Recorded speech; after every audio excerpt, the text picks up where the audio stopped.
Welcome back to the channel, you big bass lovers. It's Demont coming back at you again. This time I wanted to make sure I had you with me when I unboxed it, this one. It's another line spooler. I'm hoping this one isn't bad as the other one I got. I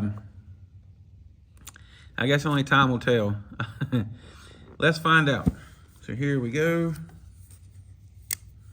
We put a lot of tape on this one. A lot of tape.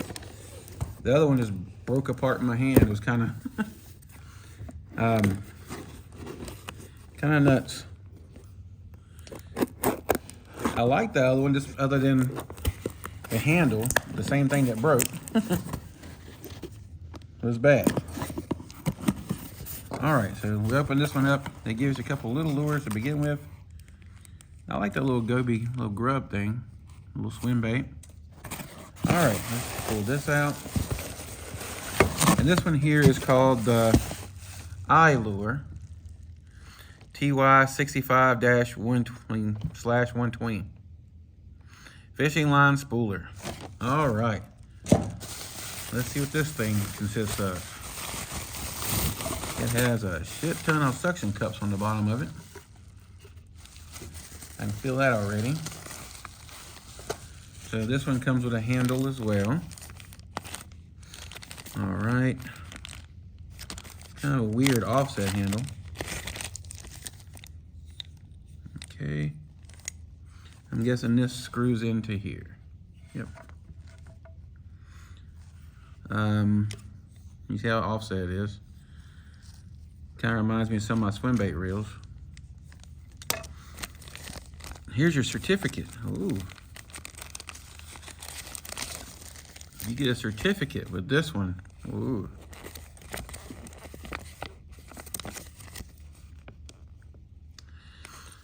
Okay. So I'm guessing this goes, it's flat on both sides. So that's going like that.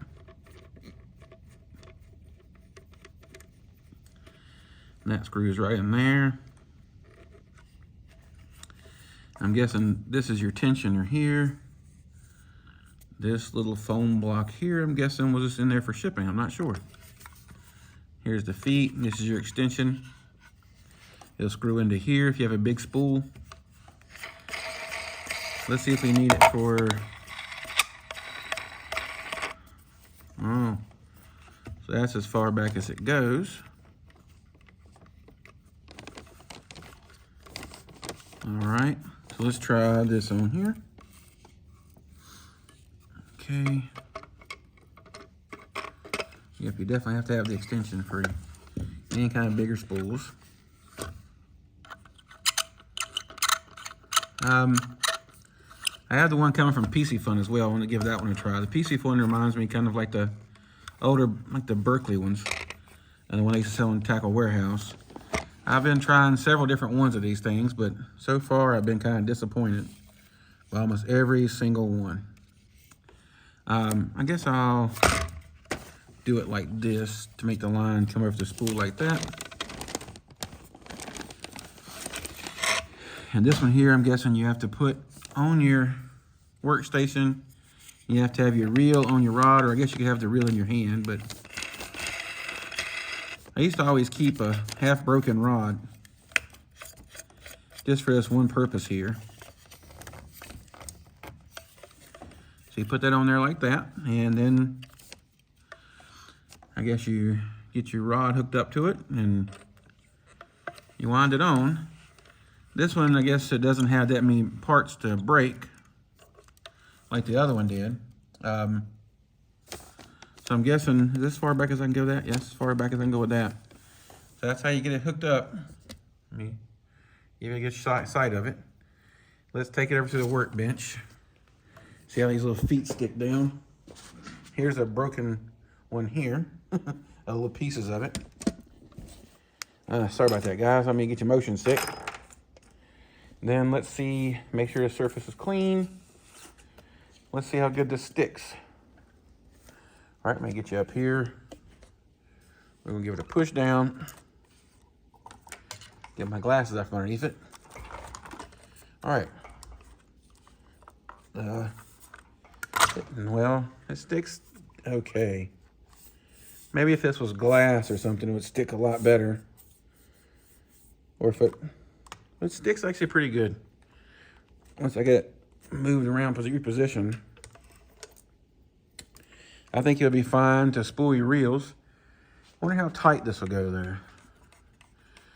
Because I like to have my line spooler have really good tension to it. Oh, it gets really tight. That's what she said. Okay, see how tight we can get it. Here we go. Tighten it up a little bit more.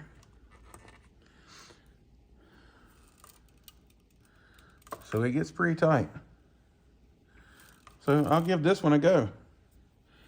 I don't really think there's that much stuff to break unless unless it breaks instantly. I guess one thing we could do is try to see if I can hold it in my hand, I guess, and try to spool this reel up. Let me take you and put you on the tripod here and see how it works, how good it does. If we can get you on the tripod, I'm sorry, guys. Okay, guys, sorry about that. I guess it's gonna be a part 2. Wife needed me to do something, so I had to go do what Honey wanted me to do, and I went by and got me just a rod. So you can see, this is my one of my silver needle bases, a little 2-piece rod.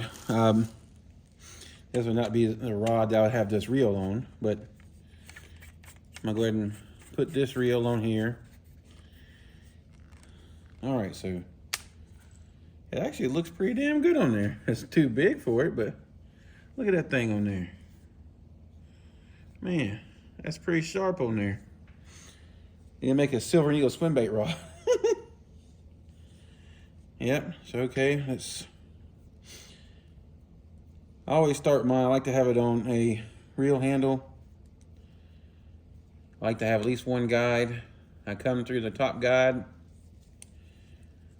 I come through the eye. It's hard to do when I'm trying to go in front of the camera and stuff. This is normally second nature to me. Usually what I do is I have the line, I come up underneath, if I get the spin right, and I grab it down here to make sure it don't come out. Then I come up through,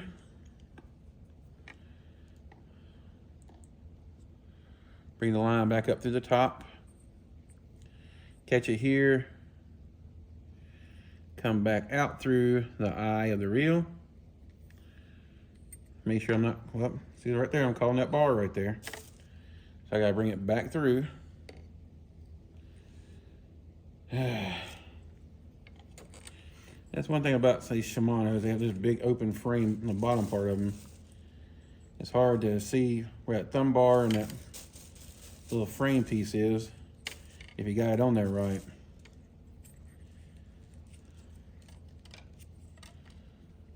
Okay. I have on the boat one time, a guy had a fresh spooled Shimano Conart that had the same kind of button on it, the older Conarts. And he went out there and made his first cast and threw his, back then it was a Lucky Strike, it was a Sammy, and a Chrome Sammy. He threw it off.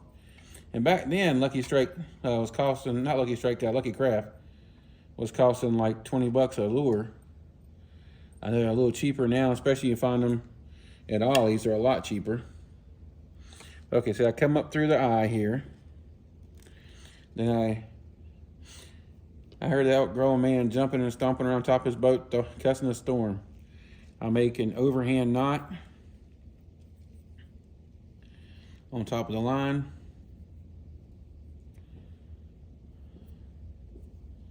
I cinch that down. And then I go ahead and make sure where it's coming to.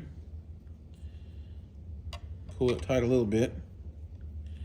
Then I go ahead and make another overhand knot on the other side of it, kind of like a hitch knot, if that's what you want to call it. I come up underneath it, come out the other side, make a hitch knot.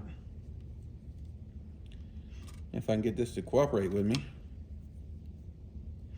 This is why I like having a spooling station that has a built-in reel holder. So you have 2 free hands. Then I go ahead and cinch it in, cut my tag in really short. You always want good pairs of scissors. Then I go ahead and cinch it down. You gotta tighten your drag up. Tighten your spool tension up a little bit, so your line lays nice and even. All right, so now we're gonna see how this pulls off of here. Get it started on the reel a little bit. All right, so it has really not tight tension, but not very consistent. It's not a very smooth drag. Let me put you on there. I'll put the rod tip down going towards it, and then we can start cranking on it. It's gotten a lot smoother, but it looks like it's backing that. Looks like it's backing the side washer off. Let me look and see. Is it backing it off? No, I don't guess so. It looks like it is.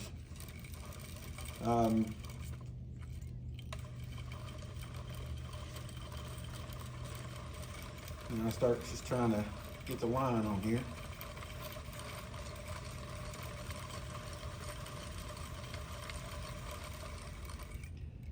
Yep. I like to have something that has really nice consistent tension that makes your spool pack a lot tighter and a lot better. I know my English is great right now, but you get the idea.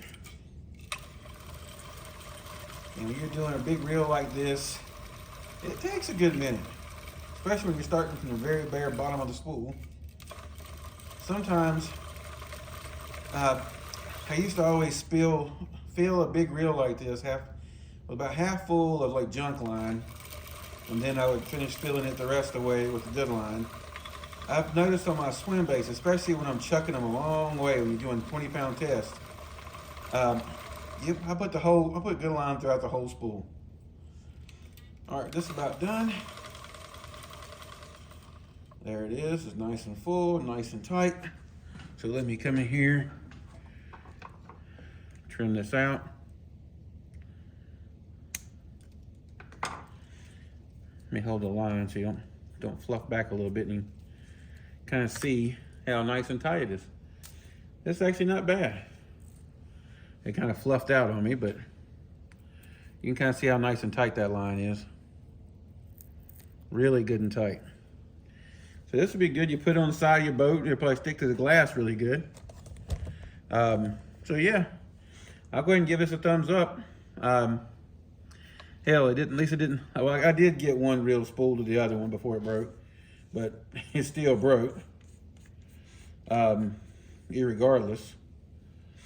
So there's that. But I'm gonna go ahead and put this reel away. Actually, I'm gonna put it on a big Amigo rod by Swaff.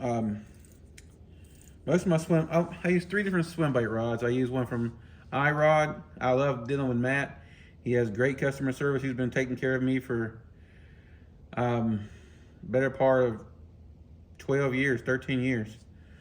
I also get some from Dobbins Rods, and I also get some swim bait rods. I've been trying Swaff big Amigo rods. I haven't really caught a fish with them yet.